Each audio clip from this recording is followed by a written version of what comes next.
Welcome to Cheater Confessions. Let's get started with today's story. I always thought my marriage with Olivia was solid, built on trust and love.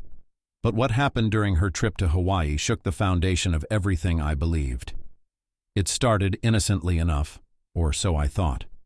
One evening, Olivia mentioned a girls' trip her friends had been planning for months. They had chosen Hawaii, a dream destination for anyone. But for some reason, I felt uneasy. "I don't think you should go," I said as we sat on the couch one night. She raised an eyebrow, surprised. "Why not?" "I've been looking forward to this, Josh. We've been planning it for months." "I know," I replied, trying to keep my voice calm. "But something about it just doesn't sit right with me. I mean, a week away in Hawaii, without me?" She frowned, clearly frustrated. "You don't get to control what I do. I need this break, Josh. I've been working nonstop, and honestly, so have you. I thought you'd support me." I sighed. "It's not about control, Olivia. It's about, I don't know, us. I feel like you're slipping away." "That's ridiculous," she said, her tone softening. She leaned in and touched my arm. "Josh, I love you. I need this time to recharge, that's all. You've been distant too, you know." Her words stung because, in a way, they were true. Work had consumed both of us lately. Maybe she did need this. "Fine," I said after a long pause. "Whatever. I guess you need some time to rest. Go. Have fun." She smiled, relieved. "Thank you, babe. I'll call and send pictures every day. I promise." Olivia left for Hawaii on a Saturday, her suitcase packed with swimsuits, maxi dresses, and enough sunscreen to survive a nuclear meltdown. She was giddy, texting me pictures from the airport with her friends, Kelly and Monica, all decked out in flower crowns and matching t-shirts that read, "Aloha Squad." "Wish you were here," she texted me later that night, followed by a picture of the sunset over Waikiki Beach. The first few days were uneventful. She checked in regularly, calling to tell me about the hikes, the snorkeling, and the endless Mai Tais. "This place is paradise," she said during one video call, her face glowing with happiness. "You sound like a commercial," I joked, "but I'm glad you're having fun." By Tuesday, the calls became sporadic. I told myself it was because she was busy having fun. "Don't be that overbearing husband," I muttered to myself.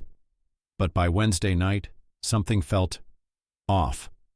Her texts were shorter, her responses delayed. When I called her that night, it went straight to voicemail. I told myself it was probably bad reception. Hawaii was thousands of miles away after all. But a part of me, the part that's always looking for patterns, started to wonder. The next morning, she finally called. "Hey, sorry about last night," she said, her voice breezy but tired. "I fell asleep after dinner. We've been so busy." "Late dinner, huh?" I said, trying to keep my tone light. I was worried. "Don't be. Everything's fine," she said. Then, mid-conversation, I heard her say, "Stop," in a playful, flirty tone. I froze. "Who are you telling to stop?" "What? Oh, that's just Kelly," she said quickly. "She's trying to tickle me. We're about to head out. I have to go, Josh." Just as she was about to hang up, I heard it. A man's voice in the background, clear as day. "What are you doing, baby? Come back to bed." And then the line went dead. I sat there, phone in hand, as my stomach dropped. The voice echoed in my head, and no matter how much I wanted to deny it, I knew exactly what I'd heard. Who was with her? What was going on? Was she cheating on me? The night before, she hadn't answered my calls. She'd given some excuse about being tired after dinner, but now, hearing that voice, everything clicked into place. I had suspected something was off, but now I couldn't ignore it. The doubt had taken root, and I couldn't shake the feeling that something wasn't right. That night, I barely slept. The next morning, I made up my mind. I booked the earliest flight to Hawaii without telling her. If she was cheating, I needed to see it with my own eyes. When I arrived, I checked into a small hotel near hers. I didn't call her.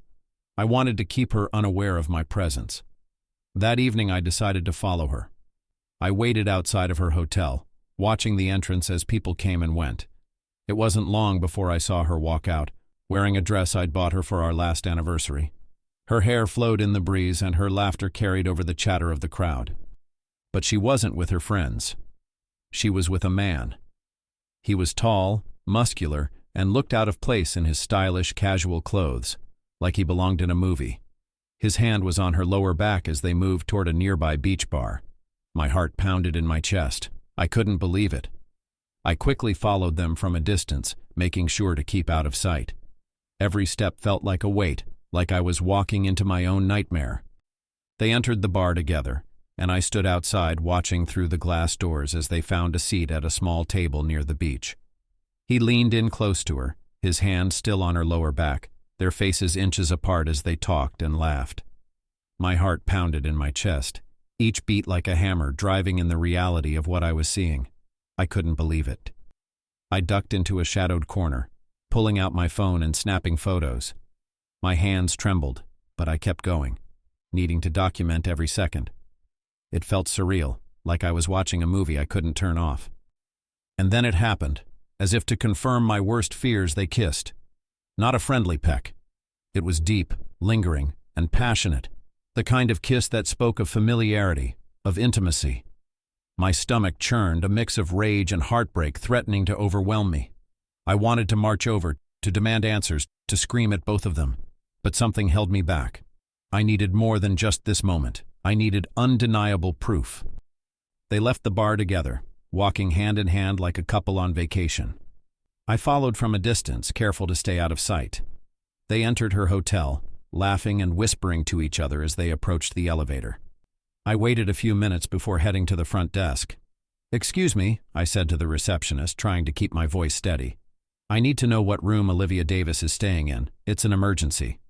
The young woman behind the desk looked at me, her brow furrowing. "I'm sorry, sir, but we can't disclose that information." "Please," I said, pulling out my phone and showing her the photos I'd taken. "That's my wife. She's cheating on me and I need to catch her in the act. I wouldn't ask if it weren't important." The receptionist hesitated, glancing around to make sure no one else was listening. Then she sighed and leaned in.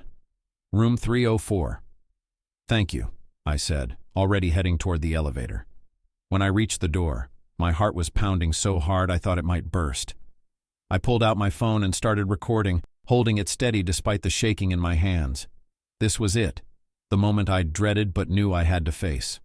I took a deep breath, slid the spare key card I'd requested earlier into the slot, and opened the door. The scene inside will haunt me forever. Olivia was in bed with the man, both of them naked, tangled in the sheets as if they had no care in the world.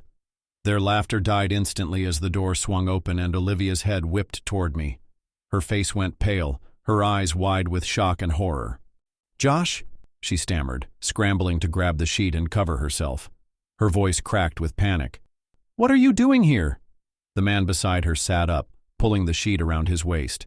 He looked at me, then at Olivia, confusion and guilt plastered across his face. "Who's this?" he asked, his voice low but tense. "Who am I?"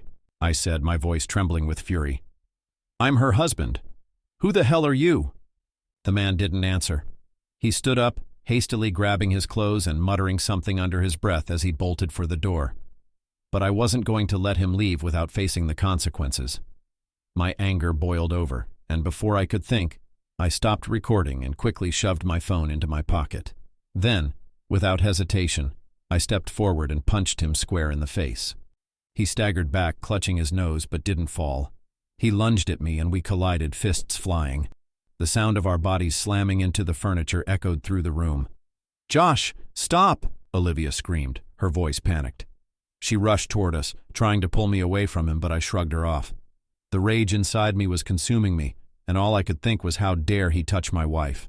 The man pushed me off him and quickly backed toward the door, still clutching his bleeding nose. Olivia was yelling for me to stop, pulling me by the arm. "Please stop.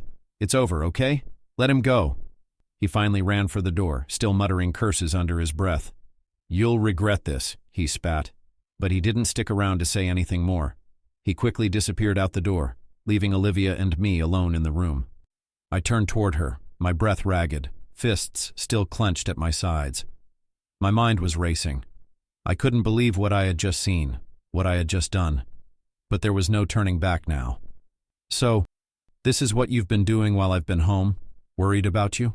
I asked, my voice cold and sharp, the anger still boiling in my veins. "This is what your girls' trip was about?" "Josh, please, I can explain," she said, tears streaming down her face. "It's not what it looks like." I let out a bitter laugh. "Not what it looks like? Really? Because it looks like you've been sleeping with another man, Olivia." "I made a mistake," she sobbed, clutching the sheet tighter around her. "It didn't mean anything. I was drunk and—" "Save it," I snapped, cutting her off. "Don't insult my intelligence. You don't accidentally end up naked in bed with someone." "Josh, please," she pleaded, her voice breaking. "I love you. This doesn't change that." "You love me?" I said, my voice rising. "If you loved me, you wouldn't have done this. You wouldn't have lied to me, cheated on me, and humiliated me." She tried to reach for me, her hand trembling as she stepped closer, but I took a step back, shaking my head. "Don't. Just don't." I turned and walked out of the room, her sobs echoing behind me. But she wasn't going to let it end like that. I heard her footsteps rushing after me in the hallway. "Josh, please, wait," she cried, her voice breaking. She had quickly put on a few clothes, though it was obvious she was still rattled. "Josh, please don't leave like this. We can fix this, I swear. Please, just listen to me." I pulled my arm away, not wanting to hear it. "No, Olivia. We're done. This is over." "Please, Josh, don't say that. I'm so sorry. I didn't mean for any of this to happen. Please don't leave me," she begged, her voice trembling with desperation. I looked her in the eyes, the hurt too raw for me to pretend anymore. "I don't think I can ever forgive you for this," I said, my voice steady but cold. "When I get back, I'm filing for divorce. I'm done." Her face crumpled, but I couldn't feel sympathy anymore. "I don't want you coming back to the house," I continued, my words firm and final. "I'll send all of your things to your parents' house." She gasped, her eyes wide with disbelief. But I didn't care anymore. I was done listening to her excuses. The color drained from her face as the weight of my words hit her. Without another word, I turned and walked away, leaving her there, a victim of her own choices. I left the hotel feeling the weight of the decision I had just made. It was the end of everything with Olivia. I didn't look back.